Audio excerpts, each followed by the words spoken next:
पाऊसचं वातावरण झालं पण पाऊसच नाही पडला, त्याच्यामुळे आम्ही पसारा सगळा आवडला. काय झालं मग? माझे मोठे गुलाबजाम केलते ना, त्याच्यात काहीतरी काळकाळ पडले. चला. कोणी कोणी गुलाबजाम केले? मी आणि मावशीने मिळून गुलाबजाम केले. आणि काय झालं? आणि अचानक ते काळ पडलं. कशामध्ये? त्या गुलाबजाम मध्ये. काय काळं पडले पण? काय माहिती? हं? काय माहिती? चल बघू, चल आपण. चल. काय माहिती पोरीने गुलाबजाम मध्ये काय पाडले? अगं बाई, तू उघडं कशाला ठेवलं? मावशीला कळत नाही का? उघडं नाही ठेवलं, ते बघ तिथं एक काळ आहे. हे जाळलाय बाळा.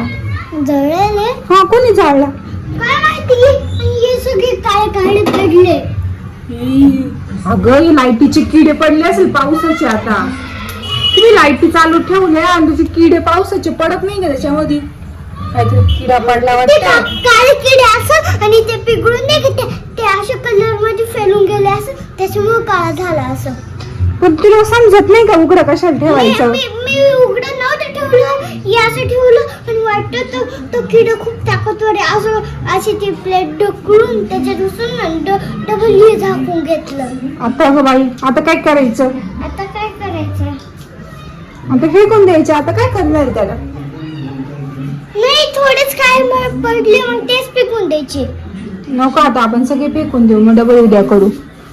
अगं पण आपल्याकडे एवढे पैसे नाहीये गुलाबजामचं पॉकेट आणायला. आणू आपण. हाय आपल्याकडे पैसे. हा, उद्या आणू, मग उद्या करून देईल. ते झाकण उघडं असतं तर मला बिलकुल नाही. जर झाकण उघडं नसतं तर ते पण नीट झाले असते आणि पण खायला. तुम्ही झाकणच ठेवलं, तुमच्या लक्षात नव्हतं का झाकण ठेवायचं? माझ्या लक्षात नव्हतं.